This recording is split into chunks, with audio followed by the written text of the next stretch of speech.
बता दिया था, है ना। फर्स्ट पार्ट में आर्टिकल के बारे में जानकारी दी थी, लेकिन आर्टिकल का आज आर्टिकल क्या है, आर्टिकल क्या है, आर्टिकल मेरे हिसाब से लला कुछ भी नहीं है। आर्टिकल एक एडजेक्टिव है।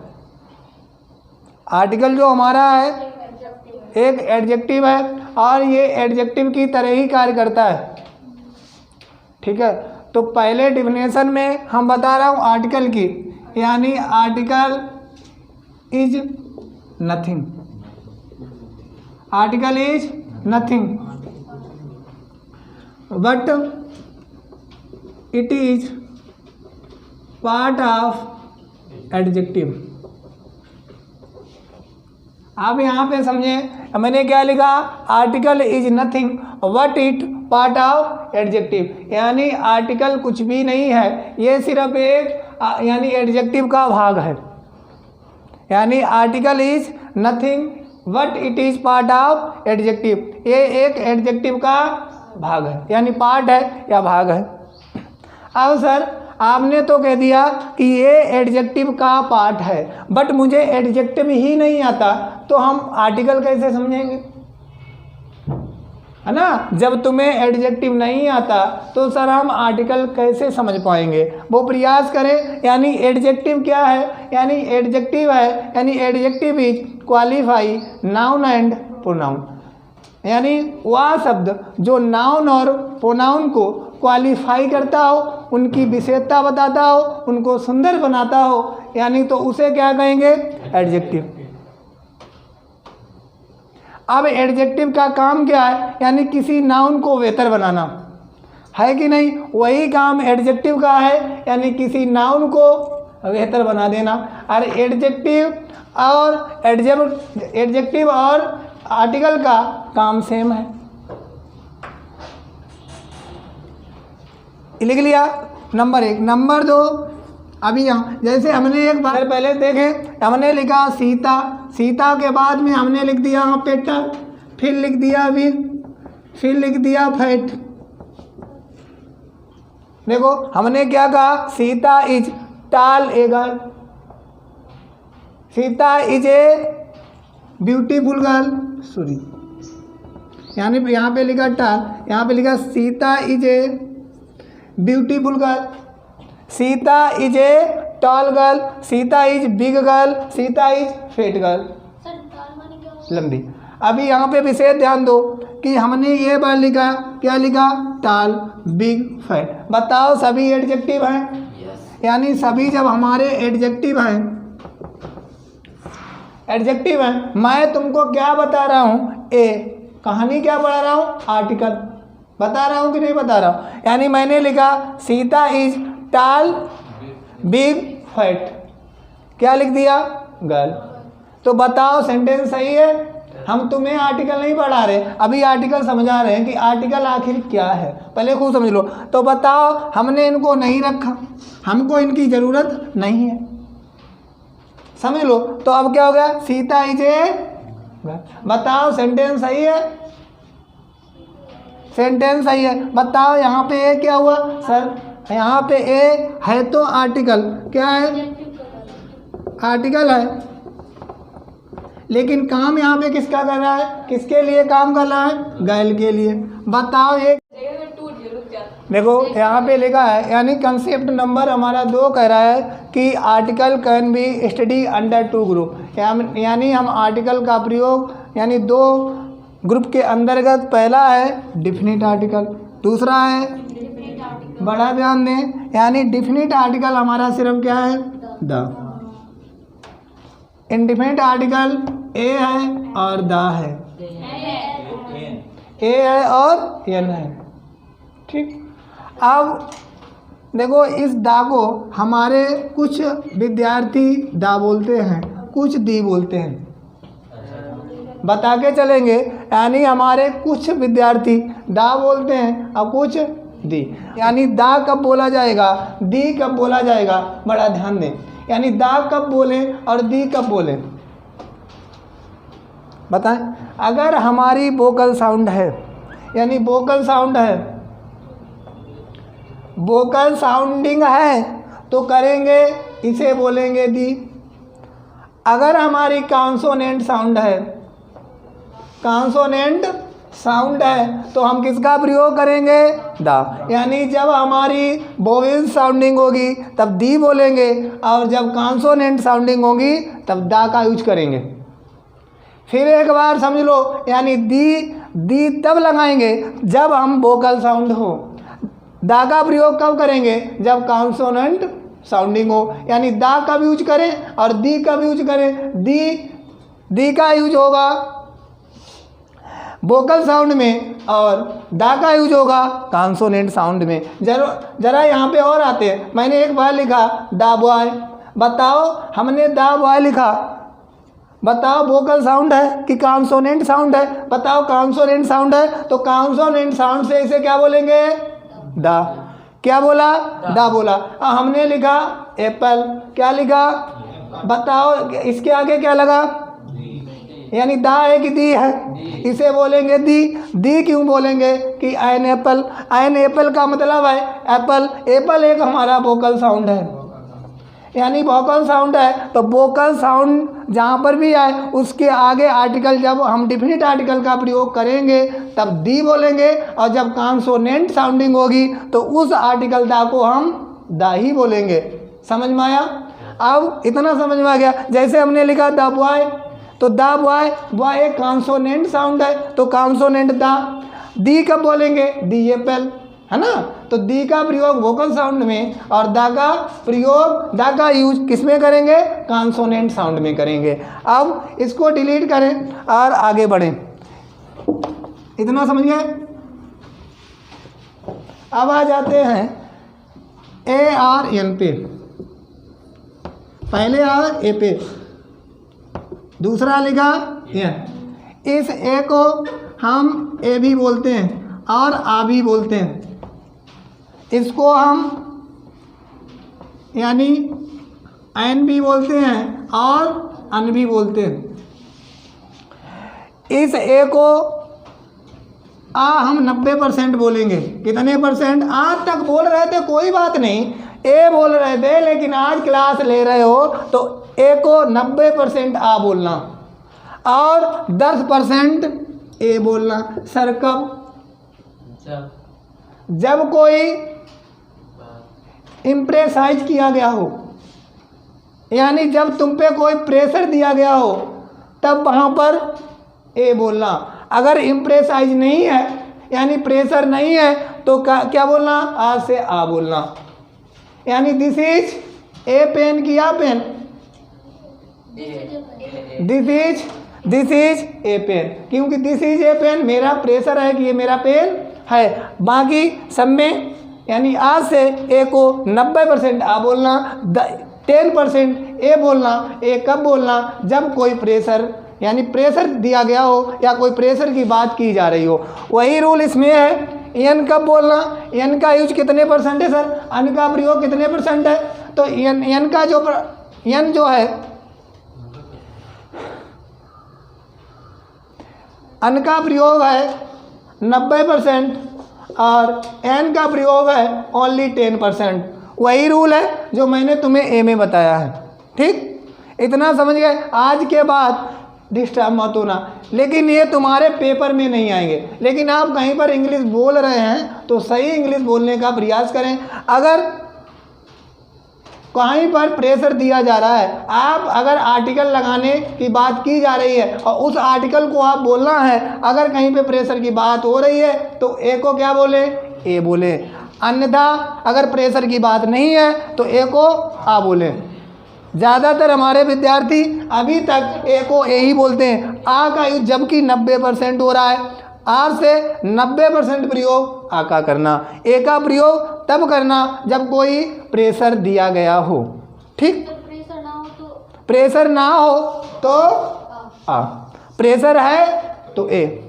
ठीक, वही रूल एन में। आगे एन का प्रयोग क्या है वो आगे समझाएंगे। आ जाओ कॉन्सेप्ट पे, इसको डिलीट किया जाए, है ना।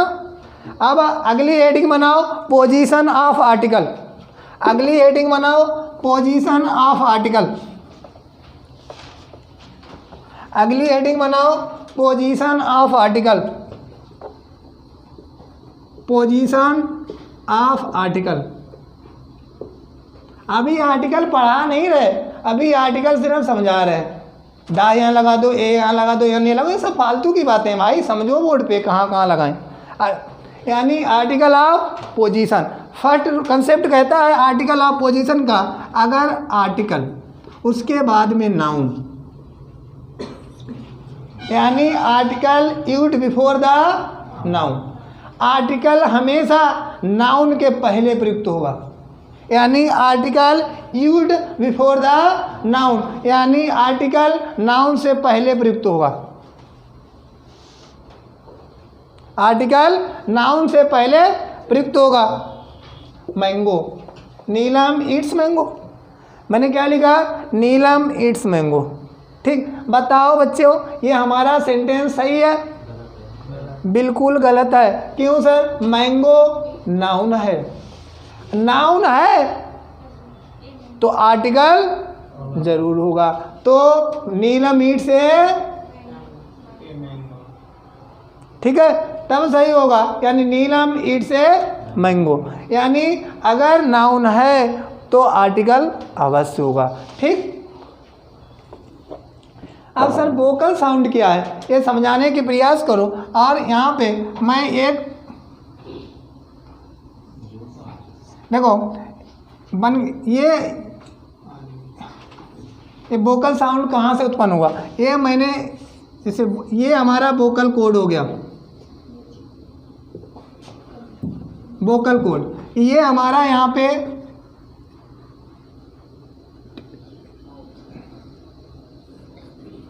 टंग्स हो गया। ठीक है, अब जरा ध्यान दें, ये हमारी एक इमेज है किसकी? पर्सन की, यानी व्यक्ति की इमेज है। अब यहाँ पे जो भी होता है, ये जो होता है ना, ये हमारा वोकल कोड होता है, ये वोकल कोड होता है। और वोकल कोड, अब वोकल कोड सर क्या है वो समझाने की प्रयास करें। वोकल कोड एक मानवीय तत्व है, यानी ईश्वरीय तत्व है, ये ईश्वर के द्वारा हमें दिया गया है। इसमें किसी भी चीज़ की आवश्यकता नहीं पड़ती। वोकल कोड को यहीं पर दो भागों में डिवाइड किया गया है। कितने में? दो। इस वोकल कोड को दो भागों में डिवाइड कर दिया गया है, जिसको एक बोलते हैं वोकल साउंड, एक को क्या बोलते हैं? Vocal sound. अब सर वोकल साउंड से तो सभी आवाज़ें आ रही हैं, यहाँ से तो सब आवाज़ आ रही है ना, यानी वोकल साउंड के अलावा यानी जितनी भी हम कोई चीज़ बोल रहे हैं वो सभी बताओ वोकल कोड से आ रही हैं कि नहीं आ रही? जब वोकल कोड से आ रही हैं तो साउंडिंग वोकल साउंड कैसे हुई सर? ध्यान दो, वो बताओ। अब वोकल कोड यहाँ पे प्रयास करें। अब जैसे वोकल कोड क्या होता है, जिसमें आपको बॉडी, टंग्स, लिप्स की हेल्प ना लेनी पड़े, उसे हम वोकल साउंड कहते हैं। जिसमें आपको टंग्स, लिप्स और बॉडी का कोई उसकी हेल्प ना लेनी पड़े, उसे हम क्या कहेंगे? वोकल साउंड कहेंगे। अगर आपको वोकल साउंड यानी वोकल कोड से जो हमारी वॉइस आ रही है उसमें आपको अगर हेल्प लेनी पड़ रही है टंग्स की, लिप्स की और बॉडी की, तो वो वोकल साउंड नहीं है, वो कॉन्सोनेंट साउंड है। समझ में आया? यानी अगर वोकल कोड से आवाज़ आ रही है, वॉइस आ रही है, अगर वोकल कोड से आवाज़ आ रही है, जरा ध्यान दें, और वोकल उसमें आपको किसी की भी हेल्प नहीं लेनी पड़ रही है, यानी किसी की भी हेल्प नहीं लेनी पड़ रही है, तो वो वोकल साउंड होगा। अगर उस साउंड में तुम्हें हेल्प लेनी पड़ रही है, यानी टंग्स की, लिप्स की और हमारी बॉडी की, तो वो वोकल साउंडिंग नहीं होगी, वो कॉन्सोनेंट साउंडिंग हो जाएगी। ठीक है, अभी आर्टिकल का चैप्टर नहीं शुरू किया है, अभी बता रहे हैं। अब सर जैसे बच्चे लिखें, मैं बता रहा हूँ, लिखो सर, यानी a letter that pronounce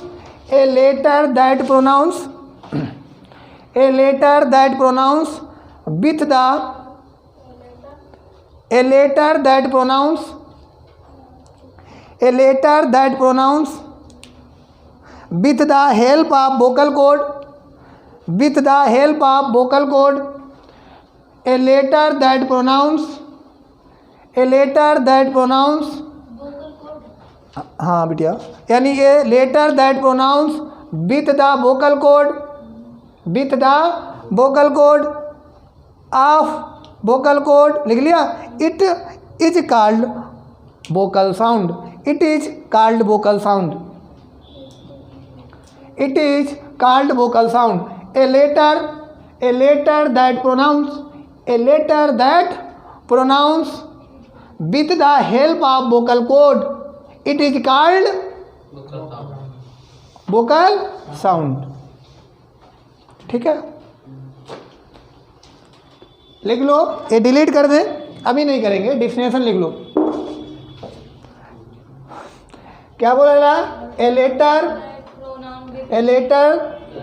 that pronounce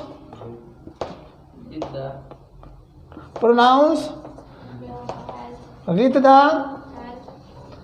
help of vocal cord, it is called vocal sound. यानी सर वोकल क्या है, यानी वोकल साउंड क्या है, यानी a letter that pronounce with the help of vocal cord, यानी vocal cord, it is called vocal sound. यानी जिस मेरे कहने का मतलब है लली, अब कोई अगर बात आपने कही तो वो वोकल से कोड से जा रही है, लेकिन उसे वो स्वतंत्र है, यानी वो स्वतंत्र है, वो किसी की सहायता नहीं चाह रहा है या वो किसी की सहायता नहीं चाह रही है। यानी जो भी हमारी यहाँ पे वोकल साउंड है वो बिना किसी हेल्प के अपने आप निकल दी। ज़रा बोलने का प्रयास करें। अभी मैं ए एन नहीं पढ़ा रहा हूँ, अब पढ़ा रहा हूँ सिर्फ वोकल। अब फिर आगे बताएंगे। जैसे हमने एक वर्ड बोला, अभी लिख रहा हूँ यहाँ पे एच, क्या लिखा? यहाँ पे लिख दिया, यहाँ पे लिख दिया हॉर्स, हॉर्न। अब ये क्या लिखा है? हॉर्स। अब बताओ, हो किसी की सहायता लेनी पड़ रही है, स्वतंत्र है।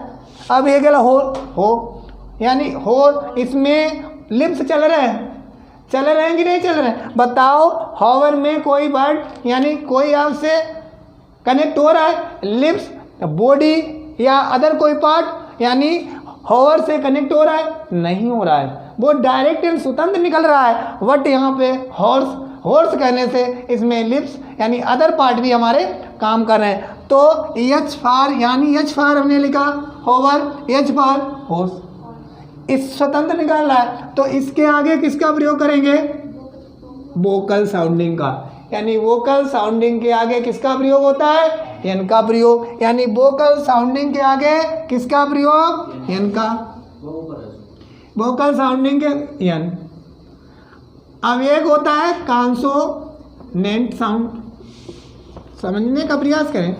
अब बताओ, होवर यानी ये विदाउट हेल्प निकल रहा है? नहीं, ये विदाउट हेल्प नहीं निकल रहा है। इसमें हमारे पार्ट ऑफ स्पीच के यानी पार्ट ऑफ बॉडी के कुछ अंग वहाँ पे सिलेक्ट हो रहे हैं, तो हॉर्स है ना। तो इसमें क्या लगेगा? समझाने का या बताने का ढंग क्या है कि आज तक तुम पढ़ते आ रहे हो ए आई ओ यू ई, इन 5 वर्डों के आगे लगा दो एन।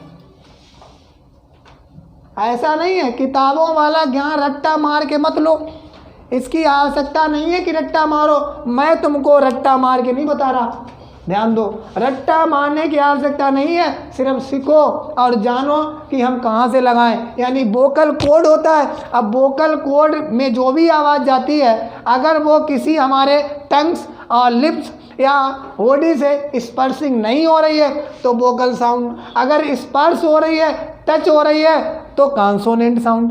कॉन्सोनेंट के साउंड के आगे लगा दो ए, अब वोकल साउंडिंग के आगे लगा दो एन। क्लियर है ना? यहाँ एन किसके आगे लगाना? अब सर ये तो डिफिनेशन थी वोकल कोड की, अब डिफिनेशन लिखो कॉन्सोनेंट साउंड की।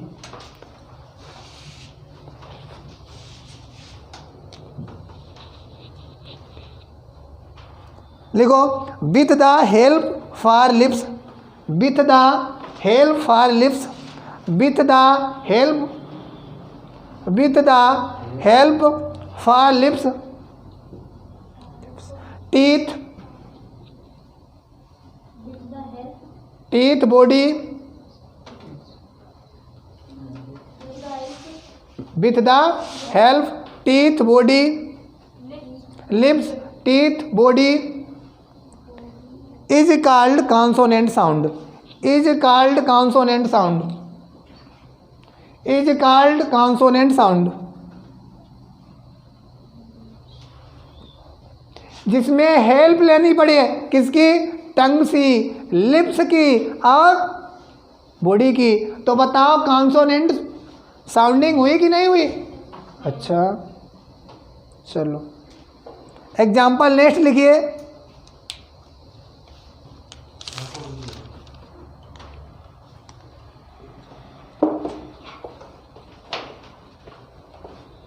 देखो तुम्हारे पेपर में ज़्यादातर ए और एन का ही प्रयोग आ रहा है, दा का नहीं। दा एक डिफिनिट आर्टिकल है और डिफिनिट आर्टिकल किसी के आगे लगा दो तो वो सही हो जाता है। तो ज़्यादातर ए और एन पे ही डिपेंड क्वेश्चन आ रहे हैं, तो ए एन पे बड़ा ध्यान दें। वोकल यानी वोकल साउंडिंग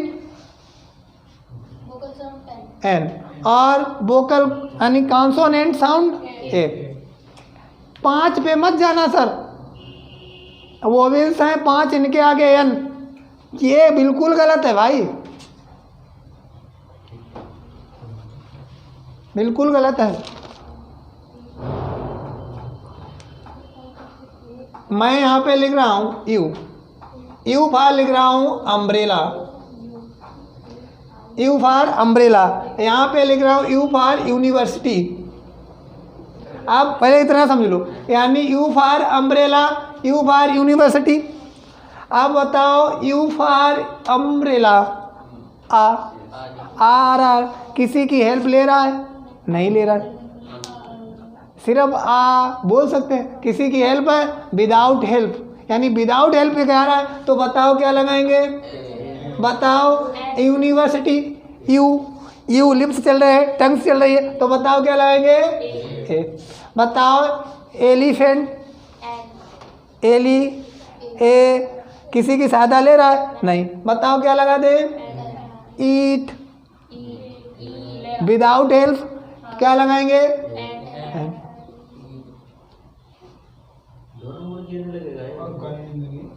अब फिर नहीं बोले। अब एलिफेंट नाउन है, मैं क्या पढ़ा रहा हूँ, नाउन के पहले आर्टिकल का प्रयोग होता है, लेकिन ईट माने क्या होता है? खाना। ये यहाँ पे क्या है? बराबर है ना? चलो कंसेप्ट नंबर नेक्स्ट लिखो, लिखिए।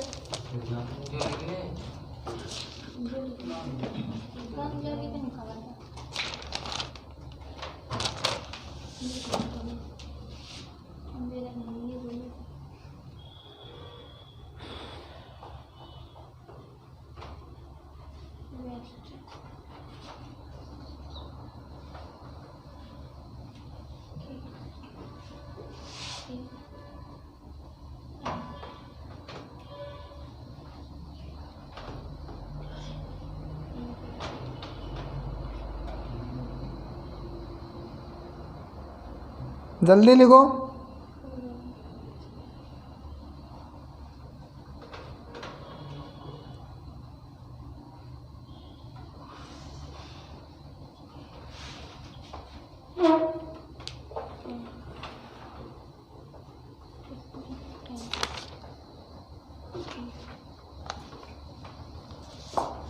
लिख लिया ना?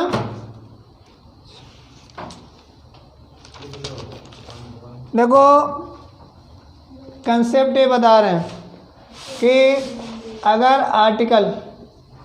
आर्टिकल के प्लस है, आर्टिकल में क्या प्लस है? हाँ नाउन, ये बताया था, यानी आर्टिकल प्लस नाउन कंसेप्ट सही है। उसके बाद में क्या हो? आर्टिकल, क्या हो? आर्टिकल, आर्टिकल में प्लस है एडजेक्टिव और एडजेक्टिव प्लस है नाउन। बताओ कंसेप्ट सही है, आर्टिकल है, उसके बाद में एडजेक्टिव है, फिर नाउन है। बताओ कंसेप्ट सही है, ये भी कंसेप्ट सही है। आगे ध्यान दो, आर्टिकल है, आर्टिकल में प्लस है एडजेक्टिव यानी एडवर्ब, उसके बाद में है एडजेक्टिव, एडजेक्टिव के बाद में है नाउन। बताओ सेंटेंस सही होंगे, यानी तीनों रूल हमारे ये सही हैं।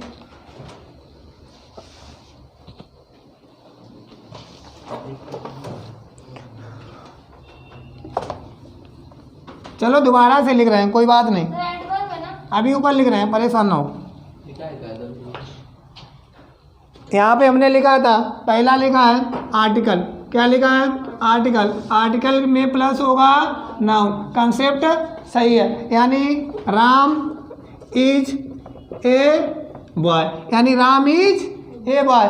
आर्टिकल ना होने से सेंटेंस हो जाएगा, मैंने लिख दिया राम इज बॉय, तो बताओ सेंटेंस सही है, सेंटेंस सही नहीं है, सेंटेंस गलत हो गया। यानी मेरे कहने का आर्टिकल है, आर्टिकल के बाद में नाउन है, यानी आर्टिकल के बाद में नाउन होना आवश्यक है, तो ये सेंटेंस तब सही होगा। यानी अगर आर्टिकल है तो नाउन होगा, आर्टिकल नहीं है तो नाउन नहीं होगा।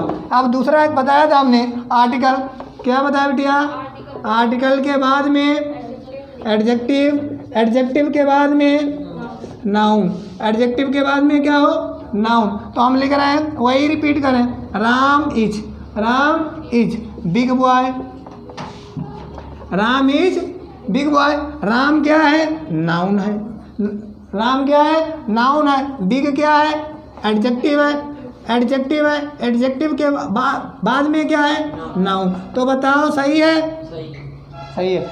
अच्छा एक बार और लिख रहे हैं, यानी आर्टिकल कंसेप्ट नंबर 3, आर्टिकल के बाद में हो एडवर्ब, क्या हो एडवर्ब, एडवर्ब के बाद में हो एडजेक्टिव, एडजेक्टिव के बाद में हो नाउन। तो बताओ कंसेप्ट सही है। जैसे हमने लिखा Ram is very beautiful, Ram is very beautiful boy, तो बताओ सही है कि नहीं, या Ram is very beautiful boy, sentence सही है। Ram is a very beautiful boy, Ram is a very beautiful boy.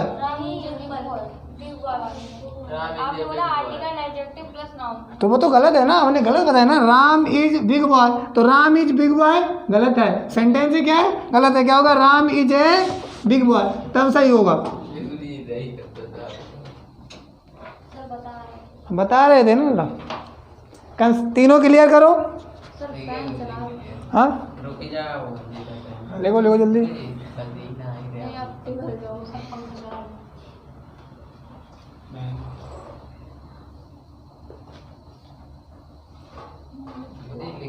लिख लिया।